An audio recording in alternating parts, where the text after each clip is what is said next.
Sandringham and Baltimore Wells apart. State regalia. God bless the Prince of Wales. The Prince and the divorcee. England expects. Royal fashion, the Windsor style. Abdication for the woman I love. Royal residence, the villa on the Bois.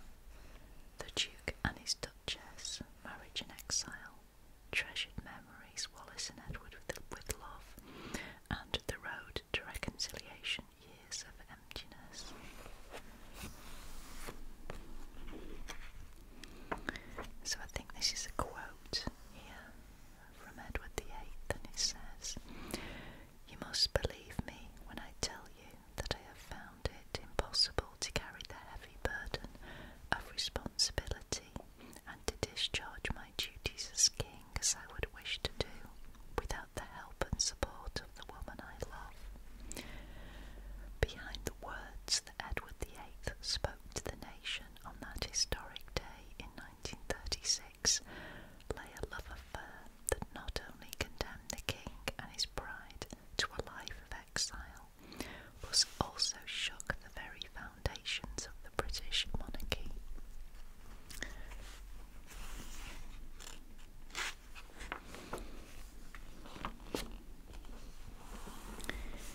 opposite sides of the world, but they were already set on a collision course that was to shake history. The Duke and Duchess of Windsor made the most unlikely and extraordinary couple, for before fortune and destiny combined to bring them together, they could not have led more different lives.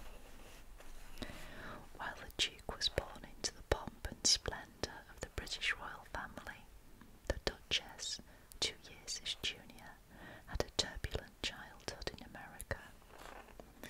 The Empire was at its illustrious peak at the time of the future King Edward VIII's birth on the 23rd of June 1894, and large crowds cheered Queen Victoria all the way as she travelled to White Lodge in Richmond Park to visit her great-grandson and his parents, the Duke and Duchess of York. The baby was called Edward, Albert, Christian, George, Andrew, Patrick, David, but would always be known within the family circle simply as David. Wretched childhood. Soon after the birth, the family and its entourage of servants moved to York Cottage on the royal estate of Sandringham in Norfolk, and it was here that the young David was to spend much of his wretched childhood, as he referred to it in later years. Over the next few years, the Duchess gave birth to 5 more children: Prince Albert, who became King George VI, Princess Mary, and the Princes Henry, George, and lastly John, who was to die tragically young from epilepsy. When the Duke and Duchess paid an official visit to Australia in 1901, the children were sent to stay with their grandparents at the big house on the Sandringham estate. The Prince, later King Edward VII, and Princess of Wales doted on their grandchildren, but even during those happy times, David, or Edward as he was more formally called, was prone to be melancholic. Lord Esher, a friend of the family, noted that Edward is a most charming boy, but the look of world weariness in his eyes I cannot trace to any ancestor of the House of Hanover. When David was 8 and Albert, or Bertie, 6, their grandfather was crowned king, becoming Edward VII, and their parents became the Prince and Princess of Wales. The 2 elder boys were entrusted to the care of Frederick Finch, a footman and trusted friend. Then another less happy influence entered their lives, their tutor, Henry Hansel, who seems to have been peculiarly ill-suited to his job. The Navy and Oxford. In 1907, just before his 13th birthday, David entered the Royal Naval College at Osborne House on the Isle of Wight, formerly Queen Victoria's residence. The shock of Osborne.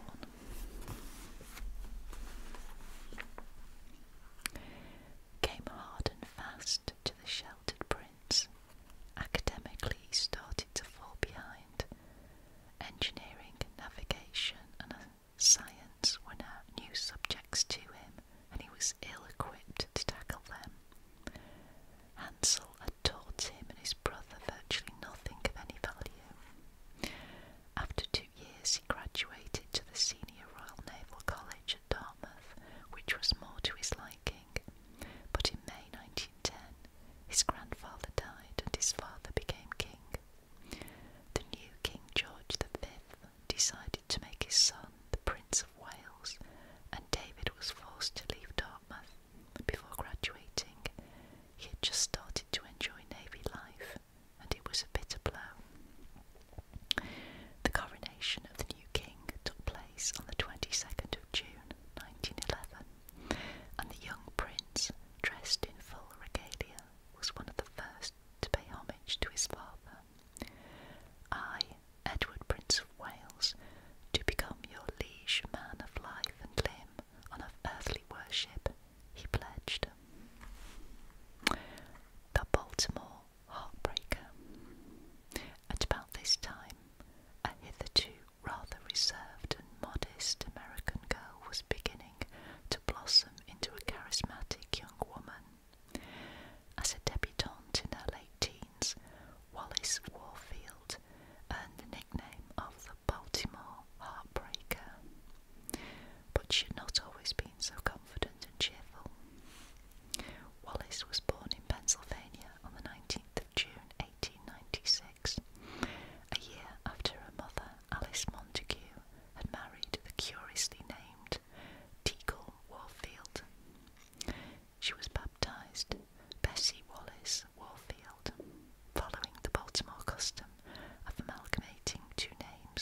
She was naturally witty, if rather reserved. Even during these early years, however, she was considered fast. In 1908, Alice Warfield was married for the second time to John Freeman Raisin, the son of a wealthy Baltimore politician.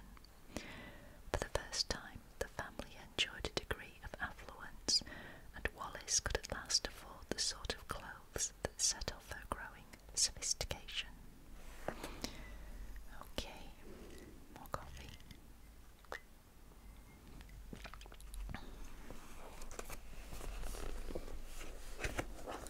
Testament of Youth. Coronation fever gripped Britain throughout the summer of 1911. After the crowning of George V in Westminster Abbey, the King and Queen and the royal children toured the country to the delight of the people. The climax of this royal cavalcade was to be the investiture of the heir apparent at Carnarvon Castle in Wales. The significance of the occasion was not lost on 16-year-old David, but he was also beset by doubts and fears. By his own account, when a tailor appeared to measure me up for a fantastic costume of white satin breeches and a mantle and surcoat of purple velvet edged with ermine, I decided things had gone too far. What would my navy friends say if they saw me in this preposterous rig? A crowd of 11,000 crammed themselves inside the castle walls to hear Winston Churchill proclaim the prince's titles. They waited in hushed silence until the king presented him on the battlements, then they cheered him spontaneously. The dear boy did it all remarkably well, and looked so nice, the king wrote. David loathed being a person requiring homage, and was desperately anxious to be treated exactly like any other boy of my age. Bookish he will never be. David had a spell at sea as a midshipman aboard the battleship HMS Hindustan, an interlude that lasted only 3 months and failed to mature him as his father had hoped. Undeterred, King George came up with another plan. He decided that David should study at Oxford University. The idea of Oxford alarmed David. He knew he was not a learned man, but all his protests fell on deaf ears. The entrance exam was waived. Lord Darby's son was chosen as companion for the prince, and Magdalen was chosen as the college. At the beginning, David was lonely there, but he rapidly became popular and well respected. He wore extravagant jackets with loud checks and fashionable trousers, and instead of exploiting his status, he accepted friendship on merit, steadfastly defying his father's wish that he should circulate only with old Etonians. He knew a future king had no need of a degree, and the charming and handsome prince left Oxford with a remark from the president of Magdalen College that he treasured for the rest of his life. Bookish he will never be.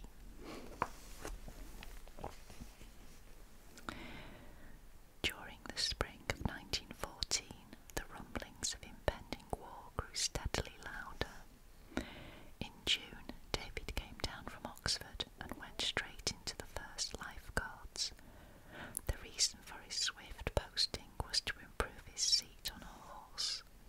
Once more the king was wielding his influence on his son.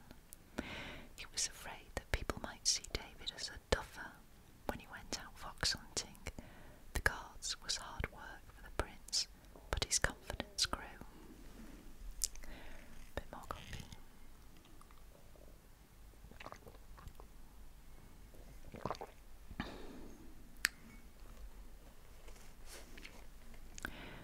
When war broke out, David was not allowed to accompany his regiment to France, but his persistence won through, and when he got his first taste of life in the trenches, he nearly lost his life.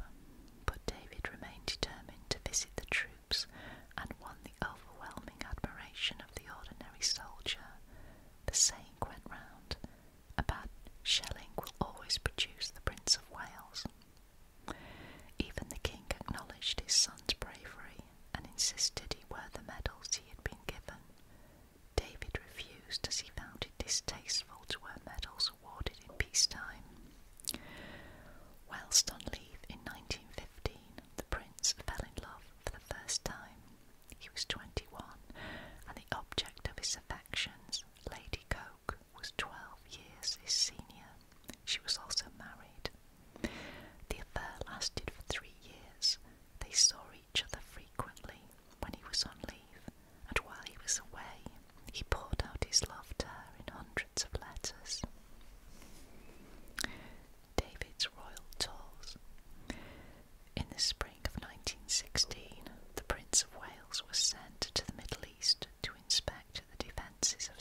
Wallis lingered at the house near Pensacola for months, paying her way with good humour and wit rather than money.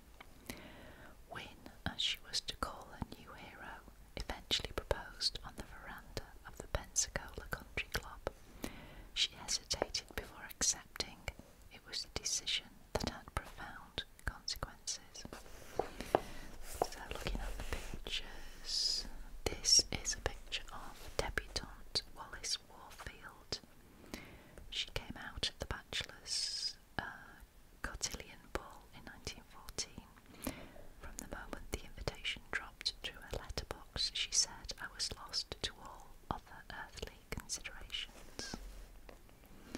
And here we have David's undergraduate days at Oxford were happier than he had expected.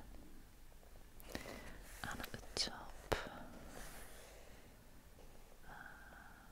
let's see, I'm not sure actually, there's no, this is David here.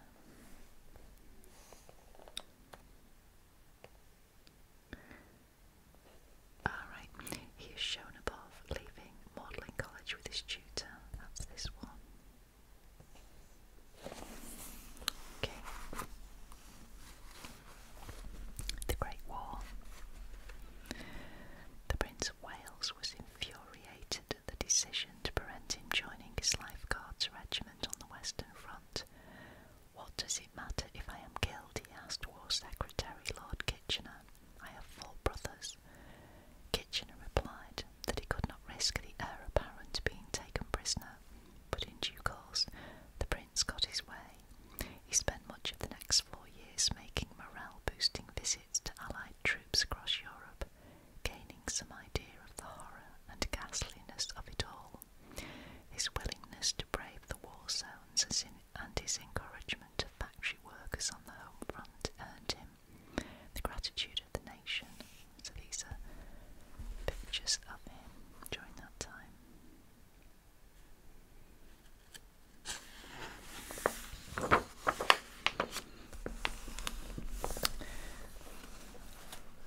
So on these 2 pages we've got pictures of David and on this side Wallis.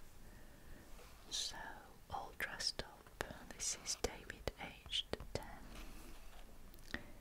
This is with his sister Mary, the future Princess Royal in 1901. As a chorus girl in the operetta HMS Pinafore 1901. This is him in the bosun's chair sailing off Cowes aged 12 and bicycling up Balmoral in 1911. On this side we have Wallis cutting a dash, Wallis in her early teens. Here, looking pensive, Wallis aged 2. Down here, a monocled Miss Wallis Warfield.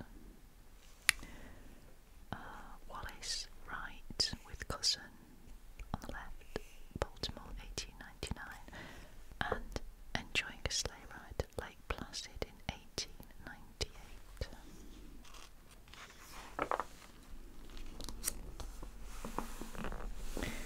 Now these 2 pages are state regalia. God bless the Prince of Wales. Coffee. Okay.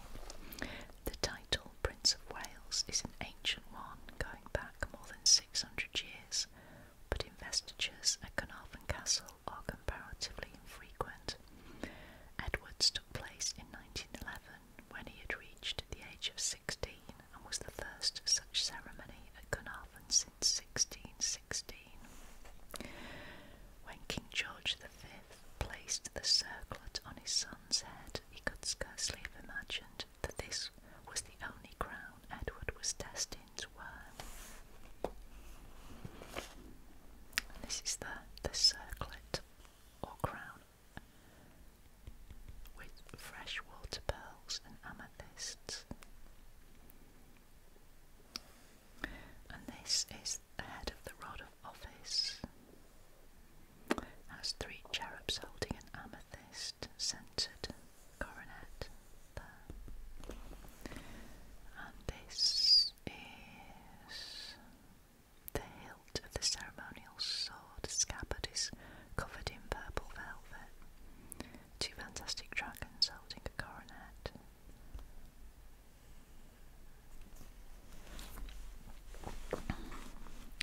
Here is the ring.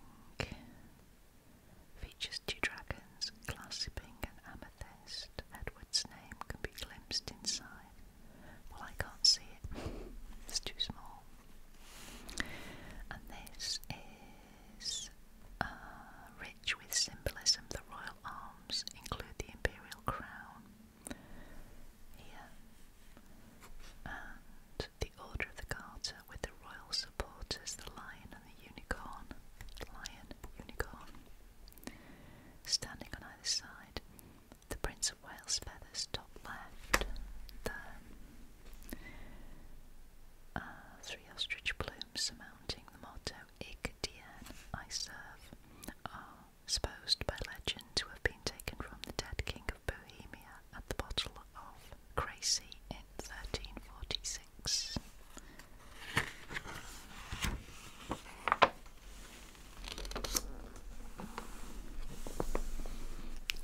England expects.